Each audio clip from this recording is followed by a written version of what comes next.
"You're not allowed in the house until you apologize." Those words hit me harder than if she had slammed the door in my face.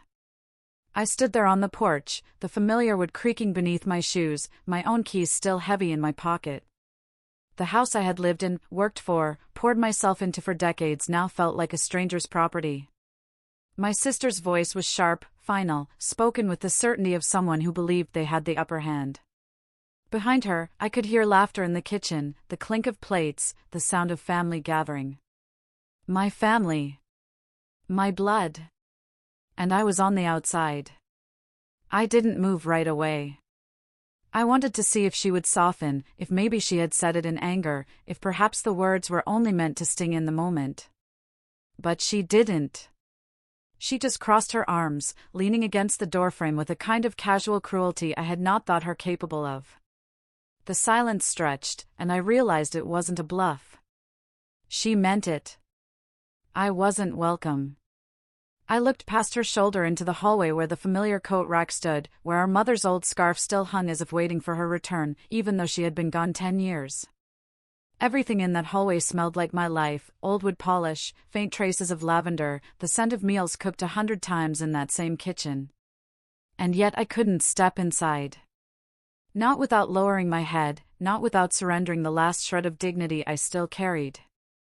I thought about asking her why. Why was an apology necessary?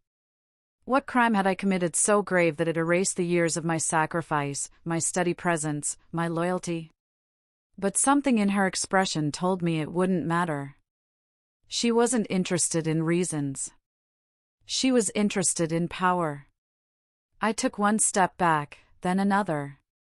The door closed with a finality that reverberated in my chest. I could still hear them inside, the muffled hum of conversation, chairs scraping against the floor. For a moment, I imagined walking away quietly, pretending it didn't matter. But the sting of humiliation grew sharper with every second. I wasn't just excluded from a dinner or a conversation. I was exiled from my own home. I walked down the steps slowly, each one heavier than the last. The evening air was cool, and the faint smell of cut grass carried across the neighborhood. I could see the warm glow of lights spilling from other windows up and down the street, families gathered, together, unbroken. And here I was, standing in the half-dark with nowhere to go. I didn't leave right away.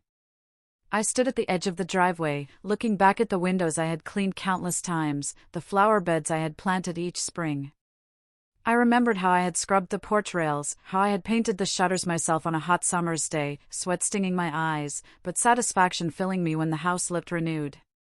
Every corner of that place had my fingerprints on it, my labor, my memories. And yet, at that moment, I was nothing but an outsider, waiting for permission to enter. I thought back to when we first inherited the house.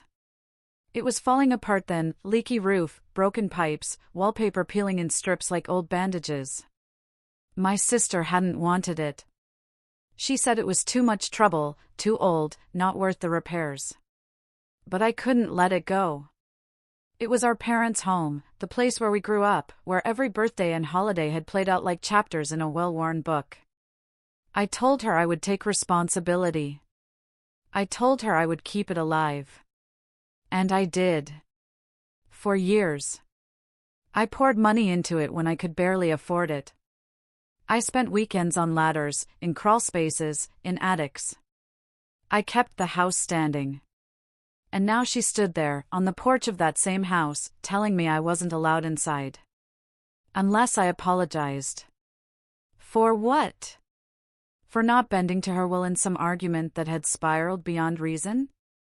For daring to remind her of the truth when she wanted comfort in a lie?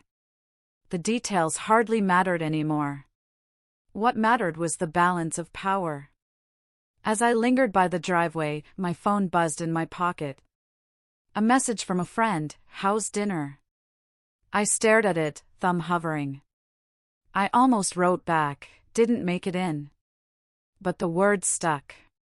Shame has a way of silencing you, of making you believe that even telling the truth will make you look small. I put the phone away and shoved my hands into my pockets, the cool metal of my keys digging into my fingers. The irony was almost unbearable. I had the keys. I could have walked in. I could have unlocked the door and stepped past her as if she didn't exist. But what good would that have done? To fight my way into a home where I was unwanted? To eat a meal where every bite would taste of bitterness? No. That was not dignity. That was desperation. So I stood there in the cooling evening, the cicadas buzzing faintly, and let the anger build, not in wild flames but in a steady, controlled burn. I thought of my father, how he had worked himself to exhaustion to keep this place, how he always said the house wasn't just wood and nails, it was proof of who we were, where we belonged. And yet here I was, belonging nowhere. I stayed longer than I should have, maybe hoping she would open the door again, call me back in, laugh it off as a misunderstanding. But the minutes ticked by, and the door stayed shut. Eventually, I walked to my car, the gravel crunching underfoot, every step carrying me further from the life I thought was mine. I sat in the driver's seat, hands gripping the wheel, staring at the porch light flickering faintly like a beacon mocking me. My chest felt tight, not from tears, those wouldn't come yet, but from the sheer weight of being cast out. I turned the key in the ignition, but didn't drive away immediately. Instead, I sat there, watching the silhouette of my sister moving past the kitchen window, her laughter blending with the others inside. I wondered if they were talking about me, if they felt justified, if they believed I deserved it. Eventually, I drove off, the tires crunching against the gravel, the house shrinking in my rearview mirror. The road ahead was dark, lined with trees swaying gently in the night air. For a while, I let the hum of the engine drown out my thoughts, but silence has a way of finding its cracks. By the time I reached the outskirts of town, the anger had shifted into something colder, steadier. Betrayal doesn't just hurt, it clarifies.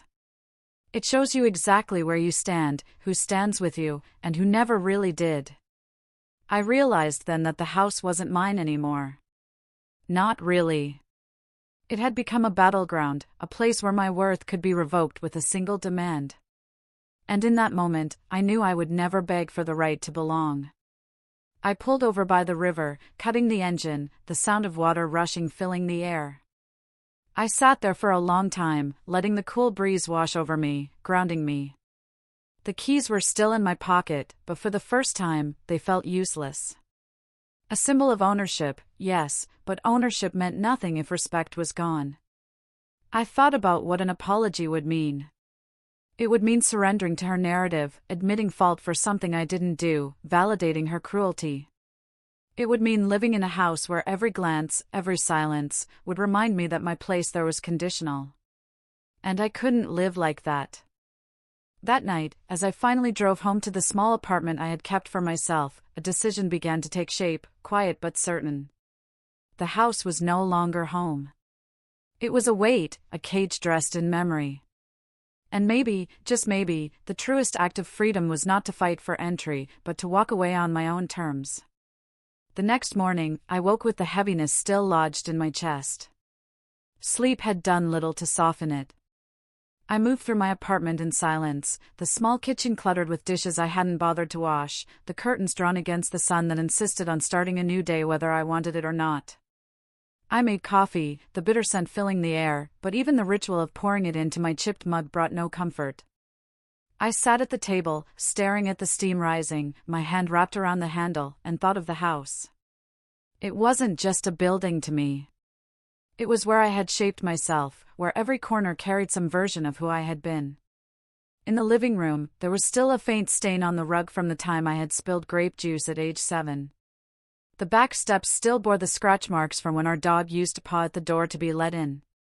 The garage smelled faintly of engine oil and old wood, my father's domain, where he taught me how to change a tire and patch a leak.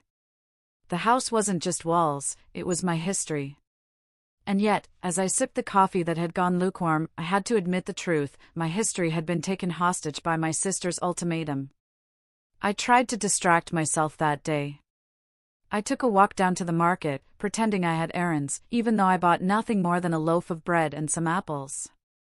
I stopped at the post office, though no letters were waiting for me. The motions of normalcy felt hollow, like wearing clothes that didn't fit. Everywhere I went, my mind circled back to the porch, to the sound of her voice, sharp, dismissive, final. In the afternoon, I sat by the window of my apartment, watching people pass by on the street below. A mother pushed a stroller, her hand steady on the handle.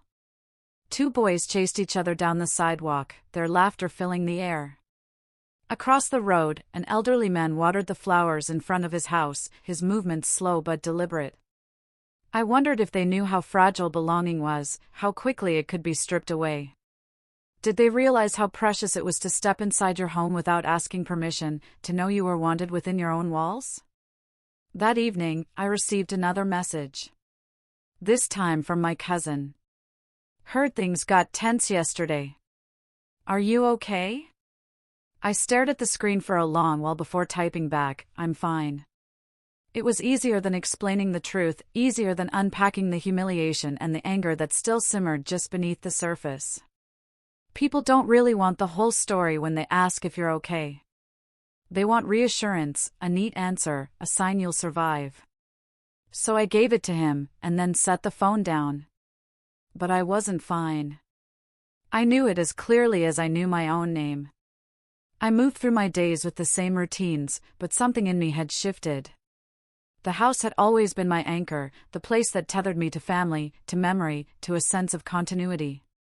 Without it, I felt unmoored, adrift. A few days later, I drove past the house, almost against my will.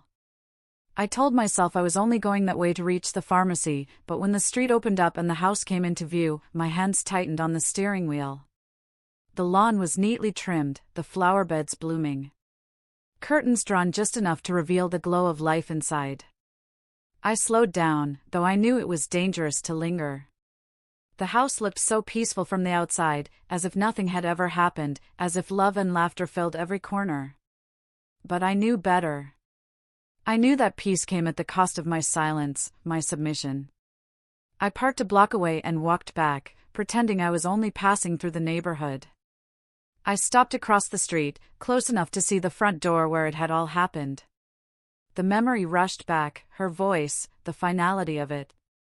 My hands curled into fists at my sides. That was my home. My parents' legacy. And yet, I was nothing more than a trespasser now. I didn't knock. I didn't ring the bell. I stood there for maybe 10 minutes, the evening air cooling around me, before I finally turned away. As I walked back to the car, I felt something harden inside me. That house was no longer a sanctuary.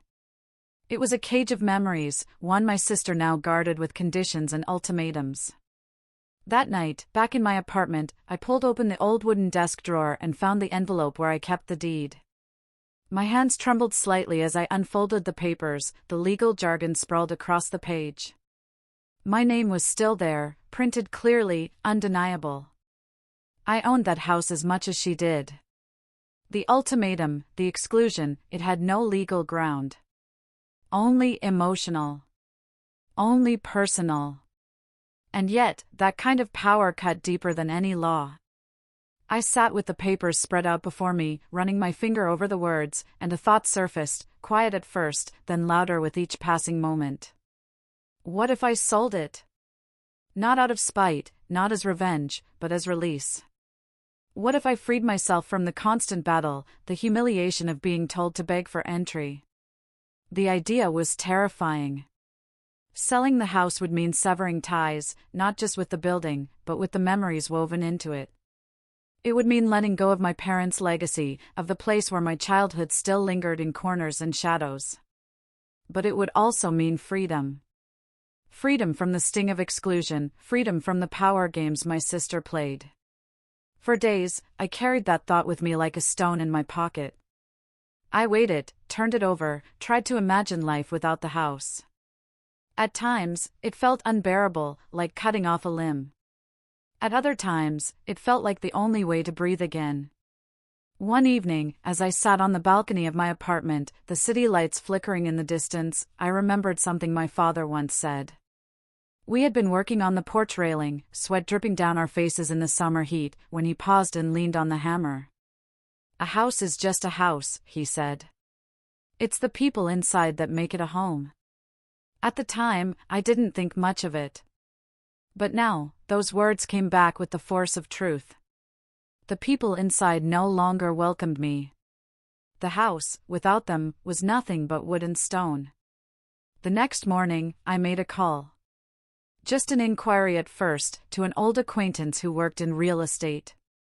I asked about the market, about the value of properties in that neighborhood. My voice was steady, though my heart pounded as I spoke.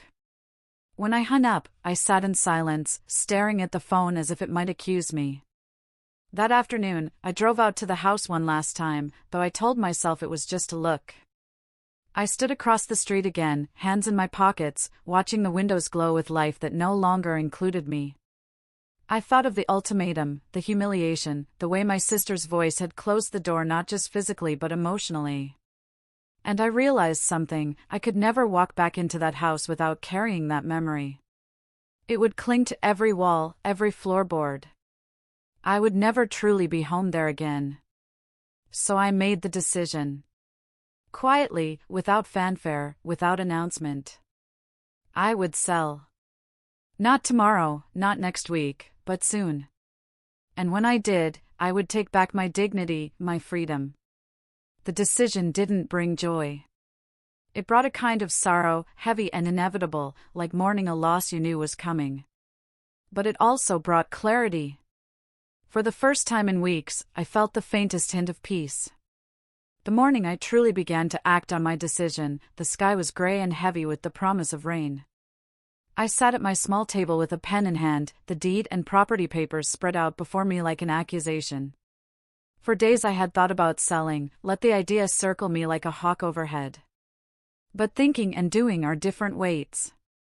Thinking allows you the illusion of control, you can pause, retreat, shelve it for tomorrow. Doing is permanent. Once you move, you can't go back.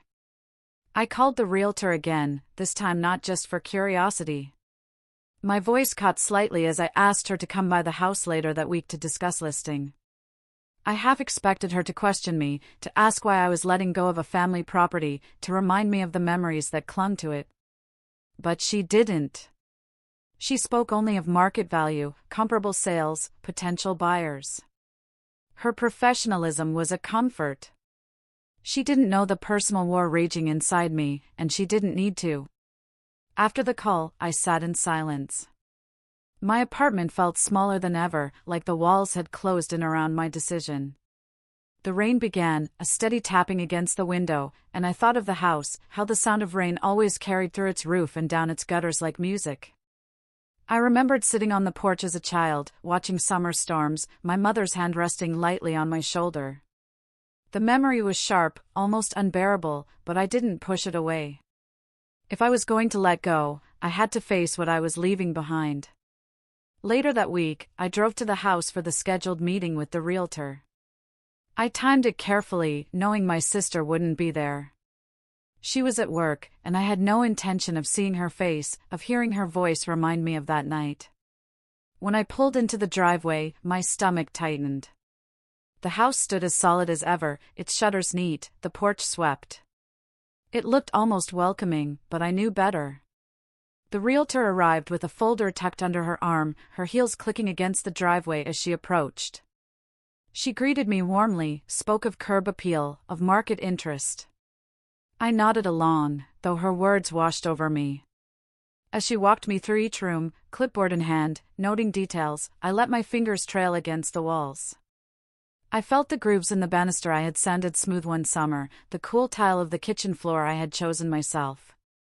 The house seemed to hold its breath as strangers evaluated its worth, as if it too sensed what was happening. When she asked about staging, about clearing clutter, I almost laughed. Clutter. As if what filled these rooms were mere objects. Every chair, every book, every faded curtain carried weight. Yet, I knew she was right. Buyers wanted space to imagine their own lives, not to trip over the remnants of mine. After she left, I stayed behind, moving slowly through each room. The air was still, dust motes dancing in the light. I paused in the living room, where the old clock still ticked faintly, steady and indifferent. I thought of the countless evenings spent there, my father reading the newspaper, my mother knitting, the quiet comfort of belonging. I thought of my sister too, younger then, when we were allies instead of adversaries. I wondered when the shift had happened, when love had turned into leverage. By the time I left, the sun had dipped low, casting long shadows across the yard. I locked the door carefully, the key twisting in the lock with the familiarity of muscle memory. But as I pulled the door shut, I realized it was the first time I had locked it not to keep things safe inside, but to prepare to let it go. The days that followed were filled with logistics. Phone calls. Paperwork. Discussions about pricing and timing. I moved through it all with a strange detachment, as though I were arranging someone else's affairs. And yet, beneath the surface, grief pulsed steadily. One evening, while sorting through old files, I came across a box I hadn't opened in years. Inside were photographs, birthdays, graduations, holidays. Smiling faces in front of the very house I was about to sell. I picked up one photo, edges worn from handling. It was of me and my sister as children, sitting on the porch steps, ice cream melting down our hands. We looked so unguarded, so full of trust. I stared at it for a long time, my chest aching. Somewhere along the line, we had lost that innocence, that simple certainty that we were on the same side. I placed the photo back in the box and closed it. Memories could not anchor me anymore. They could not override the truth of the present. And the present was clear, I did not belong in that house. When the realtor called with the first showing scheduled, my heart lurched. It was happening. Strangers would walk through, appraise the space, imagine themselves within those walls. I felt oddly protective, even as I prepared to let it go. On the day of the showing, I stayed away, driving aimlessly through town until it was over. I couldn't bear to see strangers opening cupboards, peering into closets. The thought of them judging what had been sacred to me felt like betrayal layered upon betrayal. But when the call came later that evening, strong interest, a potential offer, I felt something shift. Not joy. Not relief. Something quieter. Like a lock turning in a door, releasing me from the room I had been trapped in. That night, I poured myself a glass of wine and sat by the window. The city lights blinked in the distance, and I let the silence settle around me. I thought about my sister, about how she might react when she found out. Would she be angry? Shocked? Would she finally understand that her words had consequences? Or would she dismiss it, the way she dismissed so much? I didn't know. But I realized it no longer mattered. For once, her reaction was not my concern. The decision was mine. The house was mine to let go. And as the night deepened, I allowed myself a rare thought, perhaps, in selling, I wasn't losing. Perhaps I was reclaiming something more important than any property, my dignity, my freedom to define where I belonged. The offer came sooner than I expected. A young couple, newly married, eager to start their life together. The realtor's voice on the phone was brisk, efficient, full of the numbers that mattered most, asking price, contingencies, closing dates. I listened quietly, nodding though she couldn't see me, and when she finished, I gave a simple answer, yes. Hanging up, I sat still for a long time, the phone warm in my hand. That single word, yes, had set a process in motion that couldn't be undone. Somewhere, two people were already imagining their furniture in the living room, their laughter in the kitchen, their children running through the hallway. The house that had held my family's history was now shifting to someone else's story. The first person I told wasn't my sister. It was my cousin, the one who had messaged me after that night. His eyes widened when I said it out loud.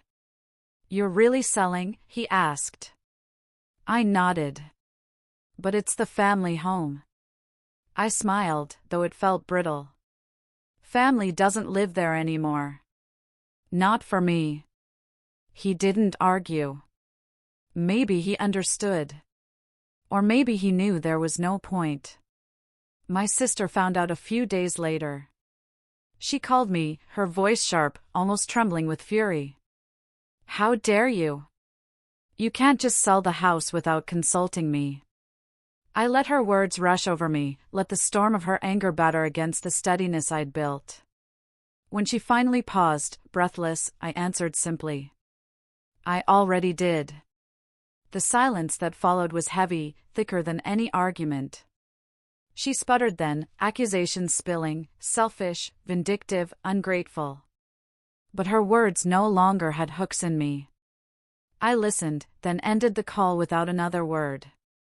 For the first time in years, I felt untethered from her control. The days that followed were surreal. I packed slowly, methodically, sorting through decades of possessions. Some things I kept, a few photographs, a box of letters, my mother's scarf still faintly carrying her scent. But much I left behind.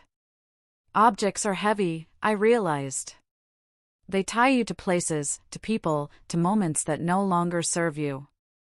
Letting go was painful, but also strangely cleansing. On my final visit, I walked through the house alone. The rooms were empty now, echoes bouncing off bare walls. The silence was profound, almost holy. I touched the doorframe one last time, let my hand rest against the cool wood. Memories flickered, birthdays, arguments, quiet mornings, long nights. All of it layered here, embedded in the grain of the floors, the paint on the walls. But as I stood there, I understood something with clarity I had never known before. The memories weren't locked inside these walls. They were in me. Selling the house didn't erase them. If anything, it set them free, unbound from a place that had turned hostile. I locked the door and slid the keys into an envelope for the realtor. Walking down the steps, I felt a strange lightness. The air smelled of rain on grass, fresh and clean. The house stood behind me, solid and unchanging, but it no longer belonged to me. And I no longer belonged to it. Driving away for the last time, I didn't look back. That night, in my small apartment, I made tea and sat by the window. The city hummed below, life moving forward as it always does. I thought of my sister, of the house, of everything that had led me here. There was pain, yes. A deep ache for what was lost. But there was also peace. A quiet knowing that I had chosen myself over humiliation, that I had stepped away rather than bowed down. For the first time in a long time, I felt at home. Not in a building, not in inherited walls, but in my own skin. The first weekend after the papers were signed, I woke with a strange sense of quiet. Not just in the room, but in myself. For weeks, my thoughts had been consumed by decisions, arguments, memories. Now, there was nothing left to decide. The house was gone, transferred into new hands. The keys no longer jingled in my pocket. I was free, though freedom, I discovered, doesn't always feel like triumph. Sometimes it feels like standing in a wide field, with no map and no familiar trees to guide you. I walked to the market that morning, a basket swinging at my side. The air was crisp, the stalls lined with apples, bread, flowers. I found myself pausing by a small stand where an old woman sold handmade scarves. One of them caught my eye, deep blue, soft wool. Without thinking, I bought it. As she wrapped it in paper, I realized I hadn't bought anything just for myself in years. Not clothes, not trinkets, not indulgences. The house had consumed everything, time, money, even joy. Carrying the scarf home, I felt like I was carrying a quiet declaration. That afternoon, I spread it across my lap as I sat by the window. The fabric was warm, the color rich. I thought of how my mother used to knit, her fingers moving quickly, rhythmically. She always said that small comforts mattered, a scarf, a cup of tea, a well-worn book. Sitting there, I realized I was finally listening to her. The days began to stretch differently. Without the house to orbit around, I found myself creating new rhythms. I walked more, sometimes down by the river, sometimes through streets I had never noticed. I spoke to neighbors I had barely greeted before. I even stopped at the library, picking up a book at random, something I hadn't done in years. But freedom also brought emptiness. Some evenings, the silence pressed too close, reminding me that I had severed ties not just with the building, but with the family inside it. I thought of my sister often, not with the burning anger of those first days, but with a dull ache. She still hadn't called since our last conversation. Perhaps she never would. Perhaps we had crossed a line that could not be redrawn. One night, sitting with a cup of tea, I wondered if I regretted it. Selling the house, walking away. But when I pictured myself on that porch again, hearing her voice demand an apology, I knew the answer. No. I did not regret it. Painful as it was mine. My decision. I began to notice the small victories. The scarf warming my shoulders. The taste of bread I had baked myself for the first time in years. The way the evening light spilled into my apartment, soft and golden. These were not grand triumphs. But they were mine. Unconditional. Sometimes, I passed by the old neighborhood, though never the house itself. I chose streets nearby, close enough to feel the pull but not close enough to see its windows. I imagined the young couple settling in, arranging furniture, laughing as they painted the walls. It hurt, yes, but it also healed. The house was alive again, filled with people who wanted to be there. That was more than I could have given it. My cousin visited one evening, bringing a bottle of wine. We sat together, glasses in hand, the city hum outside my window. "You seem different," he said. "How so?" "Lighter," he answered, tilting his glass. "Like you finally set something down." I thought about that, swirling the wine. He was right. For years, I had carried the weight of proving myself, of maintaining the house, of holding on to family that didn't hold on to me. Letting go hadn't just sold a property. It had released me from the endless task of trying to belong where I wasn't wanted. Later, when he left, I stood by the window, watching his car disappear down the street. The city stretched beyond, lights blinking in patterns, alive with strangers' stories.